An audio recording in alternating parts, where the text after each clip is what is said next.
সারাদিন কি অভিযোগ তোমার কাছে এলো, তুমি কি অভিযোগ সলভ করতে পারলে? কতগুলো জায়গায় এজেন্ট বসাতে হলো গিয়ে? অধিকারী গড় ভেঙে চুরমার, তৃণমূলের হুঙ্কার ভেঙে চুরমার। যারা ভেবেছিল হলদিয়াতে ভোট করতে দেবে না, যারা ভেবেছিল হলদিয়াকে আটকে দেব, মানুষকে ভোট করতে দেব না, আজকে আমরা মানুষকে, সাধারণ মানুষকে, হলদিয়া থেকে শুরু করে সমস্ত গোটা 7টা বিধানসভার সমস্ত জনসাধারণকে আমরা অভিনন্দন জানাচ্ছি যে তারা সাহসের সাথে বেরিয়ে এসে ভোট দিয়েছে। হলদিয়াতে আমাদেরকে আটকানোর জন্য সকাল থেকে এজেন্টকে অপহরণ করা, এজেন্টকে তুলে দেওয়া, এজেন্টকে মারধর করা, কিডন্যাপ করে নিয়ে চলে যাওয়া, প্রার্থীকে আটকে দেওয়া, প্রার্থীকে জয় বাংলা স্লোগান দেওয়া, জয় বাংলা যে বলছে তার ঘাড়ে হাত দিয়ে আরেকজন জয় শ্রীরাম বলছে, এসব আমরা যেমন দেখেছি, আবার এও দেখেছি যে সিপিআইএম এর কমরেডরা, বামফ্রন্ট কংগ্রেসের রাজনৈতিক কর্মীরা তারা মাটি আঁকড়ে পড়ে থেকে এই লড়াইটা শেষ অবধি লড়ে গেল। ওরা ভেবেছিল যে আমাদেরকে আটকে দেবে, প্রথমার্ধে ভয় দেখিয়ে দেবে, কিন্তু সেটা করতে পারিনি।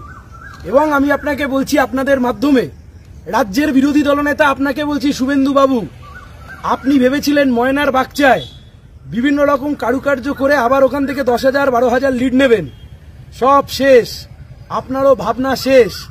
ময়নার বাগচায় 25-এ 25 সিপিআইএম এর এজেন্ট ছাপ্পা রুখে দিয়েছি আমরা ওখানে। আপনারা 2021 সালে যে গেম প্ল্যান করেছিলেন তা আমরা ভেস্তে দিয়েছি। গোটা তমলুক লোকসভা জুড়ে মানুষ আজকে উৎসবের মেজাজে ভোট দিয়েছে। হলদিয়া বহুদিন বাদে মানুষ আজকে উৎসবের মেজাজে ভোট দিতে বেরোতে পারলেন।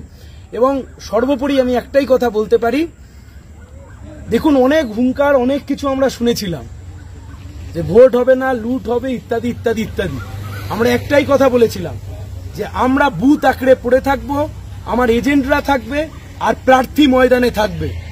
ঠিক কথা মতো কাজ এখন সিল হচ্ছে, 17C ফর্ম নেব, তবে ওখান থেকে বেরোবো, কোলাঘাটে স্ট্রং রুমে গিয়ে ইভিএম ঢোকাবো, তারপরে আমরা সবাই যে যার ঘরে যাবো। 4 তারিখ কি আশা করো? 4 তারিখ জিতবো। আপনাদের সবাইকে আমন্ত্রণ জানিয়ে রাখলাম, ব্রজলাল চকে আসবেন, একসাথে লাল আবির মাখবো। অনেকদিন পরে তমলুক এরকম দৃশ্য দেখবে, হলদিয়া এরকম দৃশ্য দেখবে। দেখুন, বিজেপি সেদিনকেই হেরে গেছে যেদিনকে বিজেপি, আমরা যে স্লোগান তৈরি করেছিলাম, কর্মসংস্থান শিল্পায়নের স্লোগান তৈরি করেছিলাম, হলদিয়াকে বাঁচাওয়ের স্লোগান তৈরি করেছিলাম, বিজেপি যেদিন থেকে নিজের ন্যারেটিভ ছেড়ে দিয়ে আমাদের ন্যারেটিভে ঢুকে পড়েছে, বিজেপি সেদিন থেকে মুখ থুবড়ে পড়েছে। তৃণমূল বিভিন্ন রকমের কারণে নিজেদের মধ্যে প্রবল অসন্তোষ, প্রার্থী ইত্যাদি করে মানুষের মধ্যে প্রবল জনরোষ তৈরি হয়েছিল তৃণমূলকে নিয়ে। আমরা জানতাম মানুষকে যদি আমরা ভোট দেওয়ার ব্যবস্থা করে দিই তাহলে এই তমলুক লোকসভা কেন্দ্রে বামপন্থীরা জিতবে। এবং আপনারাও আজকে দেখতে পেয়েছেন যে হলদিয়া জুড়ে বিজেপির এজেন্টকে তুলে দিচ্ছে না, তুলে দিচ্ছে সিপিআইএম এর এজেন্টকে। একমাত্র অপহরণ করা হয়েছে সিপিআইএম এর এজেন্টকে, একমাত্র তুলে দেওয়া হয়েছে সিপিআইএম এর এজেন্টকে।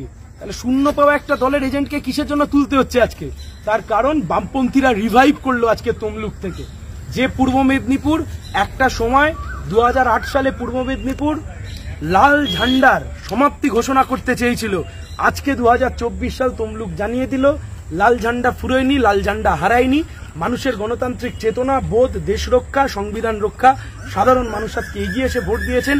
সংবাদ মাধ্যমের কর্মীরা, আপনারা সংবাদ মাধ্যমের বন্ধুরা, সকাল থেকে আপনারা যারা এই গণতন্ত্রের উৎসবে আপনারা যারা সামিল হয়েছেন, বিভিন্ন রকমের দৃশ্য রাজ্যের মানুষের কাছে তুলে ধরেছেন, আমি সবাইকে শুভেচ্ছা, অভিনন্দন, ভালোবাসা জানাচ্ছি।